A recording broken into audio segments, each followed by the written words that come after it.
Olá, pessoal, tudo bem? Hoje nós vamos falar de um tópico importante que aparece em quase todos os editais de direitos humanos, que é a fundamentação filosófica dos direitos humanos.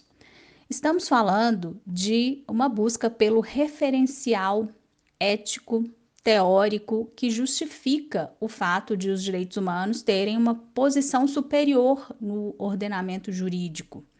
Então, isso vai variar conforme o momento histórico, conforme a teoria que se adote, e nós percebemos que, dentre essas tentativas de fundamentação, se destacam três principais correntes: a dos negacionistas, a dos justnaturalistas e a dos positivistas.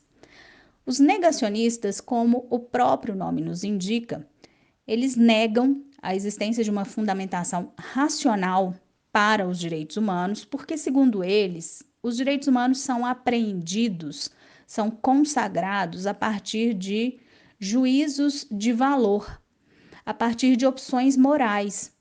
Então, isso se dá por convicção pessoal. Eu não tenho como comprovar ou justificar de uma forma racional as minhas opções morais, os meus juízos de valor. Então, não seria possível essa fundamentação filosófica racional dos direitos humanos para os negacionistas. Entretanto, a maioria dos doutrinadores entende que, apesar de ser difícil, é necessário sim buscarmos compreender o que justificou essa posição de superioridade em diferentes momentos históricos. E aí nós teríamos duas grandes correntes: a dos justnaturalistas e a dos positivistas. Para a corrente justnaturalista, nós temos normas anteriores, superiores ao direito estatal posto, e dentre os justnaturalistas nós temos uma divisão, porque eles têm justificativas diferentes para essa superioridade do que eles chamavam de direitos naturais. Então, nós temos uma primeira corrente que entendia que o grande fundamento seria a origem divina desses direitos naturais. E um dos grandes representantes dessa teoria divina dos direitos, dessa origem divina dos direitos naturais, é o São Tomás de Aquino, um grande teólogo. Ele nos diz que existe uma lei humana e uma lei natural, ou a lex humana e a lex naturalis. A lex humana deve obediência à lex naturalis. Por quê? Porque a lex naturalis ela é superior, ela tem origem divina, mas apesar de ter origem divina, ela é perceptível ao homem. Então, quando o homem vai criar a lei humana, ele deve uma obediência a essa lei de origem divina, que é a lei natural. Posteriormente, já no século XVI, nós temos um filósofo muito famoso, que é considerado o pai do direito internacional, que é o Hugo Grossio, que vem contestar essa origem divina e apresenta um novo fundamento para os direitos humanos, que seria a razão humana. Então, aqui, a partir do século XVI, nós falamos de um direito natural moderno. Então, é verdade, nós temos, né, dizia o Hugo Grossio, um conjunto de normas ideais, mas não tem origem divina. Essas normas não têm origem divina, elas têm origem na razão humana. Então, as leis humanas devem respeito aos mandamentos dessa lei eterna, imutável, que são os direitos naturais, mas que têm origem na razão humana. Então, eu tenho aqui uma nova visão do direito natural, que vem criticar, né, a teoria anterior, o fundamento utilizado anteriormente da razão divina. E o Hugo Gross tem até uma frase famosa e muito polêmica que ele diz para enfatizar essa ideia. Ele afirma: Deus está morto. Nós temos que buscar uma outra origem para esses direitos naturais. E também se destacam, dentro da corrente justnaturalista, filósofos iluministas, principalmente John Locke e Rousseau, que retomam essa ideia de racionalismo, individualismo e trazem a razão como fonte desses direitos naturais inerentes ao ser humano. Então, são direitos atemporais, são direitos superiores e sua origem está na razão humana. A grande crítica feita ao justnaturalismo é a falta de comprovação de que esses direitos existem, ou se é que existem, como é que nós podemos garantir, proteger esses direitos? E nós vimos que essa crítica ocorre justamente no século XVIII, com o surgimento do Estado liberal e a necessidade de positivar direitos, principalmente porque o Estado era o grande violador desses direitos. E é assim que surge a corrente positivista. Né? Então, especialmente aí a partir do século XVIII, nós tivemos a positivação dos direitos humanos, o surgimento das primeiras constituições modernas, e o positivismo se desenvolve ao longo dos séculos XIX, século XX, traz a ideia de um ordenamento jurídico que é criado pelo homem e uma ideia nova que é a pirâmide da hierarquia das leis. E no topo dessa pirâmide nós temos a Constituição, que é o pressuposto de validade de todas as demais normas do nosso ordenamento jurídico. Então, nós temos autores famosos como Hans Kelsen, o próprio Norberto Bobbio, que tem um livro muito famoso, vocês devem ter lido na faculdade, A Teoria do Ordenamento Jurídico, muito interessante.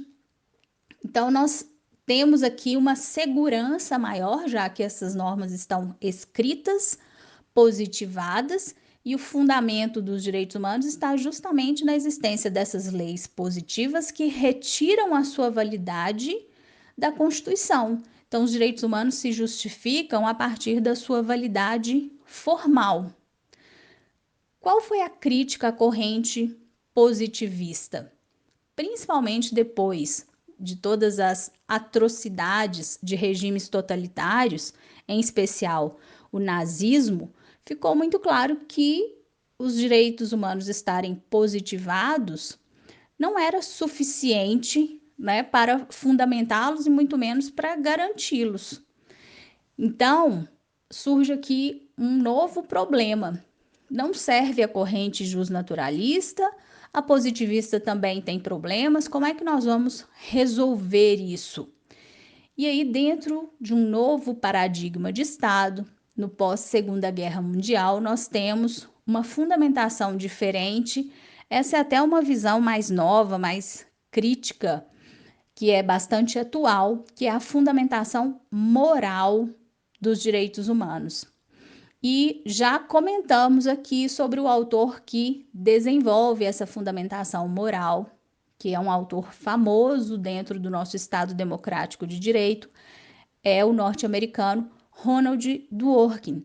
Então, o Dworkin vem dizer que o conceito de direitos morais, que segundo ele são direitos subjetivos, que se originam de valores que estão em princípios, isso independe de um direito escrito. Então, o que o Dworkin vem afirmar? Nós temos como unir a corrente justnaturalista e a corrente positivista. Essas ideias não são incompatíveis, nós conseguimos conciliá-las. Como? Nós vamos unir o direito posto, positivado, com valores éticos, morais. E os positivistas, eles tinham aversão a essa ideia porque eles entendiam que ética, filosofia, moral, que isso enfraquecia o direito, que o direito tinha que ser uma ciência pura, né? Então, por isso que nós temos a grande teoria de Hans Kelsen, a teoria pura do direito. Retirem todos esses valores, o direito é uma ciência, ele se basta. Mas, com o tempo, percebeu-se que isso seria insuficiente e aí retornam os valores éticos e morais com a ideia de que isso vem enriquecer e não empobrecer o direito.